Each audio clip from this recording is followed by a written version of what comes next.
शांति सभी भाई और बहनों को। आज की मुरली है 28/2/2025।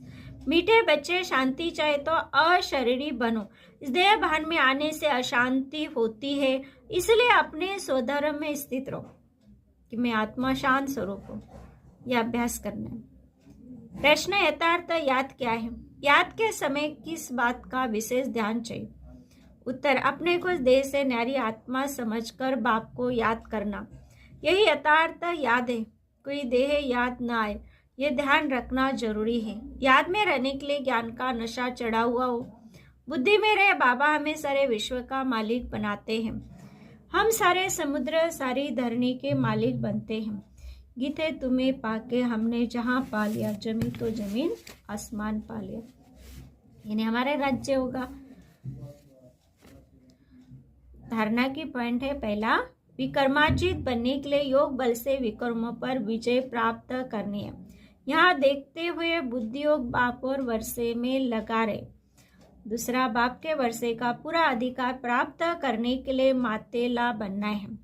एक बाप की ही श्रीमत पर चलना है। बाप जो समझाते हैं वह समझकर दूसरों को समझाना है। वरदान, दिव्य बुद्धि की लिफ्ट द्वारा तीनों लोकों का सैर करने वाले सहज योगी भव। संगम युग पर सभी बच्चों को दिव्य बुद्धि की लिफ्ट मिलती है। इस वंडरफुल लिफ्ट द्वारा तीनों लोकों में जहाँ चाहो वहां पहुंच सकते हो। सिर्फ स्मृति का स्विच ऑन करो तो सेकंड में पहुंच जाएंगे, और जितना समय जिस लोक का अनुभव करना चाहे उतना समय वहां स्थित रह सकते हैं। इस लिफ्ट को यूज करने के लिए अमृत वेले केयरफुल बन स्मृति के स्विच को यथार्थ रीति से सेट करो। अथॉरिटी होकर इस लिफ्ट को कार्य में लगाओ तो सच योगी बन जाएंगे, मेहनत समाप्त हो जाएंगे। स्लोगन, मन को सदा मौज में रखना, यही जीवन जीने की कला है। मौज अर्थात मूंझना नहीं है।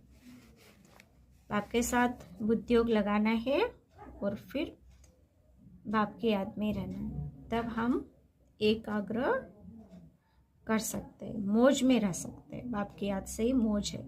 ओम शांति।